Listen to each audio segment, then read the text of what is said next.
Hey guys, what is up? Welcome to 1922 Project. My name is Kelly, and today I'm going to show you guys how I do upside down hooping. I think it's also called maybe reverse hooping. I always want to call it reverse hooping, but it doesn't really matter what you call it. It's not kind of a real thing. It's just more of a hack on how to embroider into little tiny spaces like this. So just a really quick backstory, fast forward if you don't want the backstory.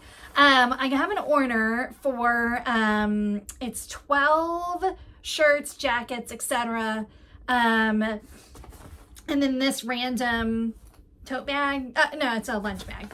I don't know why the inside is out, but anyway, it's a random lunch box. So I've got everything done. I've just got this to finish, and then it'll head out the door. It was kind of a rush order.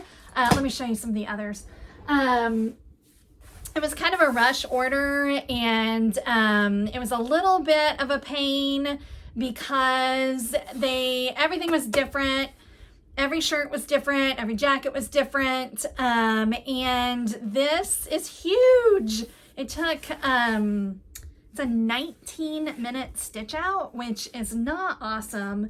But I've been doing a lot of stuff for businesses, and I could not be happier. Y'all, I can't even believe that I jumped on the applique birthday shirt bandwagon, because that was a huge waste of time for me. This is my business model for sure. So just a quick little note, my last video I showed you guys my hooping station that I got from Sotec. That was loud.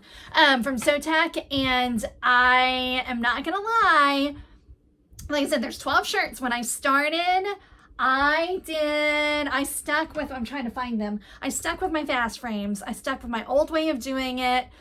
I was just nervous to use this like for a real, I did it for my video. I was nervous to use it for like a real order, but that was yesterday. Yesterday I used my fast frames or easy frames. This morning I was like, no, I have this. I'm going to use it. Y'all, life changing. Again, if you're doing, applique shirts or little kids' clothes, it's not necessary. I mean, it's not necessary no matter what. It's just nice. It is so nice to do the left chest logos. Like the last 6 shirts, load them up, smack the hoop on, put them on the machine. And I have 2 of these so I can have another shirt ready to go because I just have 1 machine. But anyway, so I ordered, I've got 4 more hoops coming from them, and then like another little attachment for this thing. So I'll go over that when when that stuff comes. But anyway, so last thing I have to do before this goes out is this guy. And they want it on the pocket, which is fine. I will say this is my other thing that I'm absolutely loving about this kind of embroidery business. This is for a business. A promotional company contacts me. Can you do these 12 items? Sure, absolutely. Like they're kind of the middleman, whatever. I could email them and say, hey, it doesn't, this is going to be tough. Can I put it up here? Frankly, I could probably just put it up here and nobody would say anything.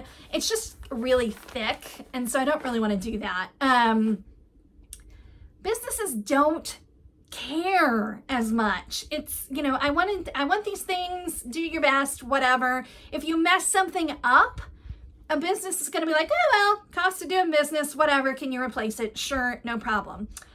A birthday shirt, you mess that up or it doesn't get there in time, oh my God, you have ruined Kinley's birthday. You are the worst person on the planet.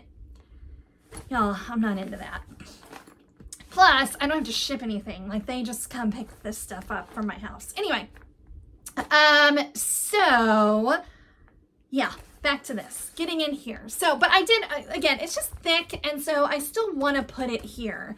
But like I said, the logo is pretty big. I may shrink it down just a hair But let me find my fast frame. Okay, so to do what we're gonna do today, you have to have either easy frames or fast frames. I cannot think of another type of hoop that this would work for. But basically, here's the problem. If I put this hoop in here and put it on my machine, there is no room. I mean, there's a little bit of room for the arm to go in here. And if it was a small little something, it would be fine. Or if I could use a smaller frame, I might have the level of slack I need for the machine to move. But when I do this and I'm over here trying to stitch, it jams on the machine because there's just not enough room in here. So the solution to that, and again, this is not something that you're gonna do on a regular basis, although we're getting into Christmas season and this is great for stockings. So, because, you know, stockings, there's not a very big opening and your machine doesn't have, especially if you've got a long name, your machine doesn't have very far to move. So you do have to have this type of frame. You also have to have sticky stabilizer. You maybe that could be fudged a little bit, but gonna be much easier with sticky stabilizer. So I'm gonna turn you guys around just so you can see how I'm hooping this. But basically, I have got my sticky stabilizer the opposite way of what you would normally do it. So you would normally, the sticky would be here. This is the top of my frame. The sticky would be here. I've got my sticky here and I'm gonna hoop it on top of the bag like this. So let me turn you around and show you how that works. Okay, so I purposely didn't put any stabilizer up here just because I wanted to be able to see my center mark here. That's not crucial, but I just thought it might be a little bit easier. The other thing I'm gonna do is I'm gonna make sure my design is kind of as high up on the pocket as I can get it, because the further in the pocket you get, the trickier it's gonna be. Again, just because you don't have the level of slack that you need. So basically what I'm gonna do is I'm gonna line up my center mark here with my center mark here as best as I can. I'm gonna push that sticky stabilizer down, and then I'm gonna go through with pins. And I'm going to kind of I'm gonna put one way up here, and then I'm gonna start my design slightly lower than that. And we're gonna put most of them down here because again, our design is going up kind of high. So a couple of good pins here. Maybe one more up here at the top.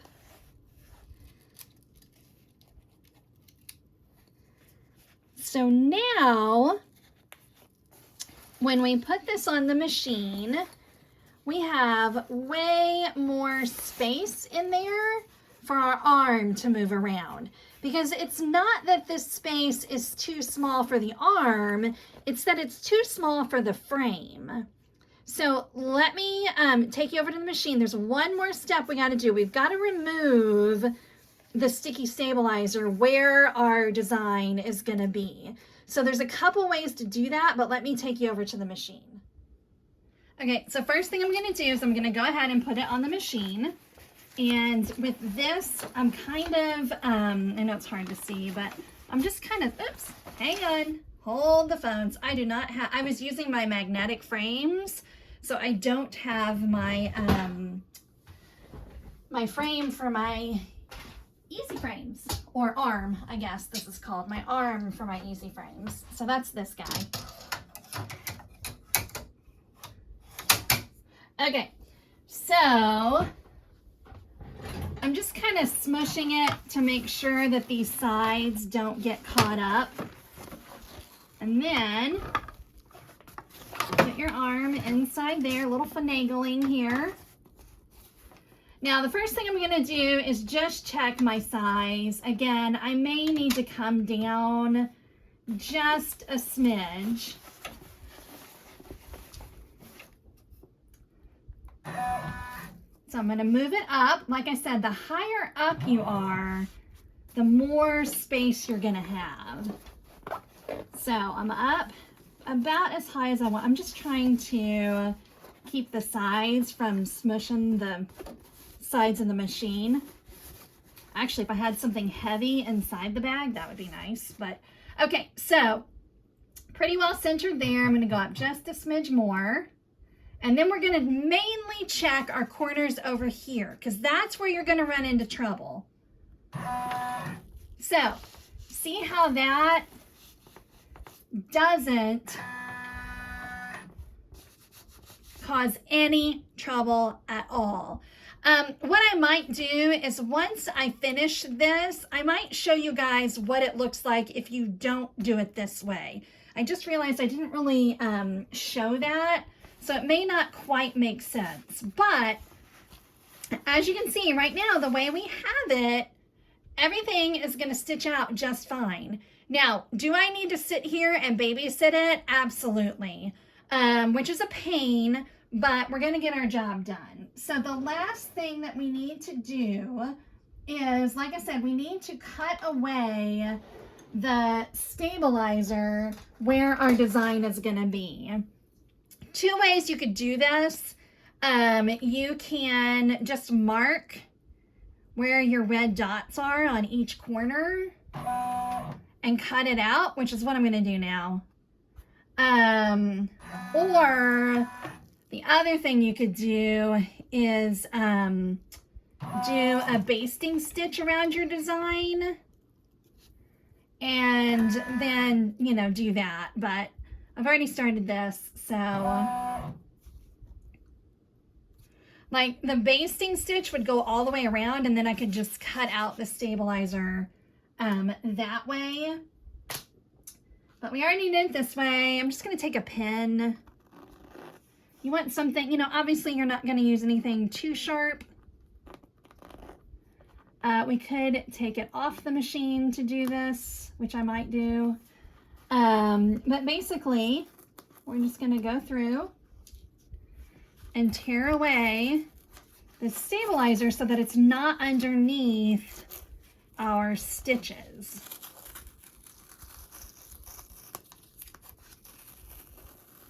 That right there.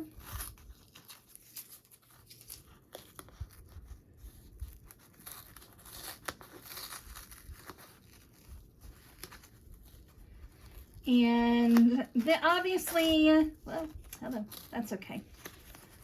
Where your pins are is where you want to be really careful that you're not tearing away the stabilizer, just because that's what's holding your bag on. And as I'm stitching, I may have to stop it for a second and pull up more or whatever. I find that these, you know, they give you a little, when they do that, when you do the perimeter, it does go outside your design just a little bit. So hopefully I have torn away enough. Maybe just kind of roll that up a little bit. All right, so now we've got our removed stabilizer, and we just start stitching. One more quick thing. Now that I have all of this removed, I'm going to go through and put in a couple more pins just to make sure that these sides are secure. I'm going to go ahead and take it off to do that. But just, you know, now that I know I'm not going to hit the pins, I can put some over here.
All right, 19 long minutes later, and we are done.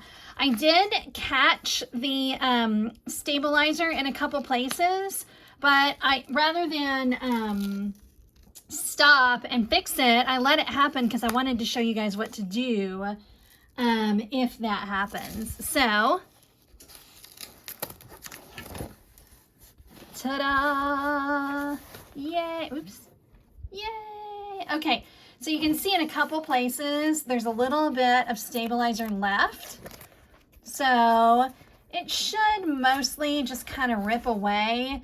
If you've got a little residual, all you have to do, let me see if I can find mine, is get a little water and spray it. I need to do that anyway to get rid of my mark. But that stabilizer, it's not really water soluble stabilizer, but it's just paper. It'll kind of disappear for you. Okay, so while we are over here, let me just show you real quick the difference. So if we hooped this the traditional method, which would have this hoop inside the pocket. So we would be up here, and you would have your sticky stabilizer down. And now watch this. So if I go and I want to see what this corner is like, let me see if I can even make this happen. I don't know if you could hear it, but it is smooshed over here. I would not get good stitching. I think it's really going to crunch over here. Oh, did you see it kind of do that? That's because there's not enough space for the frame. So that is why I did it that way.